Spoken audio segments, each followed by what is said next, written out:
Brad, what were the cards that you said the Jeskai Tokens deck had a hard time beating? Rhinos, What was the other one? coursers. Yep, that's right. That's what this deck is right here. It's coursers and rhinos and a bunch of other stuff. That make the strategy worse, right? Yes, yeah. Those strategies specifically, but the other strategies are really awesome. Yeah, so this deck is a pretty awesome deck.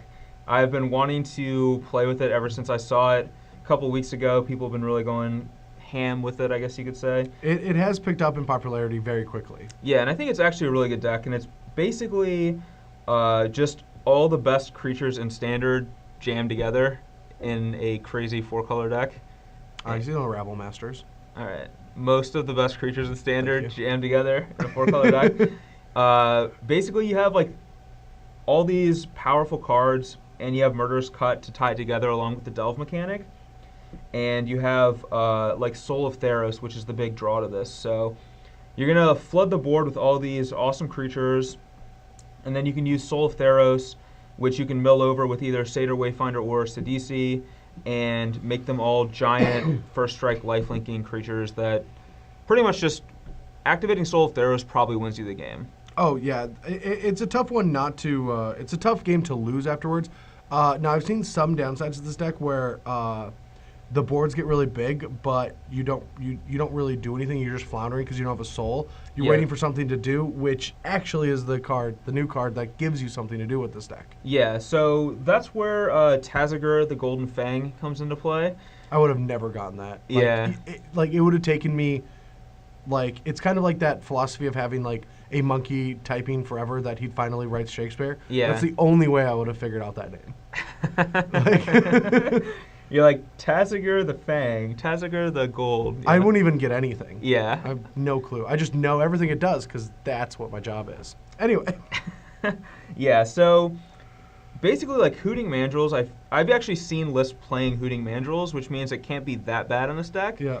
And this is just an upgrade on Hooting Mandrills significantly. So Well, it doesn't trample though, right? It does not trample. That is a big one, especially with Soul. So that is one small downside. True.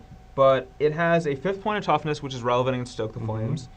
And it has the ability to churn through your graveyard when you're floundering in those kind of board states, where you can dump a couple cards in your yard and then you get one back, which your opponent gets to choose which card you get back, but you can use Murderous Cut and this guy himself to get rid of the stuff you don't want to get back. And let's just be honest, if we're at the point in the game where you're doing that and not dying, what card do you not want to get back? Maybe itself. That's about it. Another copy of it, or a Sylvan Caryatid, but other than that, all these cards are great. So, yeah, it does seem pretty I don't know if 3 copies is right, probably not, but I wanted to draw it early and often just to see how good it was, because I feel like it could definitely be pretty sweet in this deck. For sure. But yeah, that's the main deck for this awesome 4-color Soul deck. Let's go. It also has your favorite Magic card of all time now, right? Wingmate Rock. This is slowly becoming your favorite card over the Dock, right? It actually is. Yeah. I'm actually becoming Wingmate Rock, and I. It's there's a small rift in my Rhino relationship. Yeah, and then there was a rift in that. Spent too much time in the office, working on paperwork and with patients and stuff like that, and then here comes a bird that rocked your world. Sideboard. The sideboard. Let's look at that and see what we have there. All right, so we are looking at this glorious sideboard here. Yep, every color is accounted for. Except red. Well, it's in the deck. Yeah, okay, yeah. Yeah, every color is definitely accounted for. So we have the old Thoughtseize, Negates against decks where those cards are good. A lot of these cards are pretty self-explanatory. I only have 2 Glares, but I think it should probably be 3 because I think that card, if Monastery Mentor is as good as I think it is, this card probably just gets a lot better. Yeah, and there's a lot of white creatures. The problem with that card right now is that you don't really want to bring it in the mirror.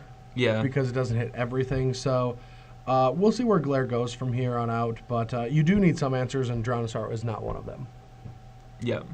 And then I have 2 Whisperwood Elementals, which is a new card. And I actually think that this card could end up being a really big card in Standard, but I haven't figured out where to play it yet. Yeah, it might just be a Green Devotion type card where you don't want to be Constellations, but you want to do all the powerful things with Genesis Hydra and Planeswalkers and stuff like that. Because the ability to just get 6 power on the board and say go and have 2 bodies And like for example, Manifest is a lot cooler than Morph, like on these cards, because they can like there's no God's Willing that's getting through.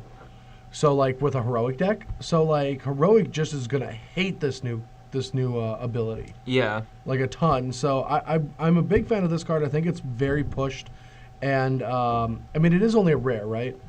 Or is it a mythic? It might be a mythic. I mean it's definitely mythic level. I think it's a mythic. Of most of the cards that I've seen spoiled, this is one of the best, and it's going to be a huge breakout in Standard. Yeah, and like the thing that I love about it is it's like an army in a can by itself, and it also it's like one of the issues with army in a can cards is like wrath effects, but this one actually protects you from a wrath as well. Yeah. So it's just really good. Like, yeah, I mean this is just going to be a great green card. It also works well with like removal and attrition based things like Obs on mid range, where kill, trade, slam this, get a guy. Yeah, and then you can like manifest your Siege Rhino and flip it up for 0 damage, but have a 4 or 5 trample. That is really good. It's quite good. Yeah, I mean if you manifest it face down and it's a Rhino, can you just show it and then say take 3? Take 3, gain 3. You know, I feel like you should. Siege Rhino needs a little help to be better. So that is very true. I think the card definitely wasn't pushed. Not at all. Made it a lot better. They made it 5/5. Come on, come on, Wizards. Jeez. Yeah.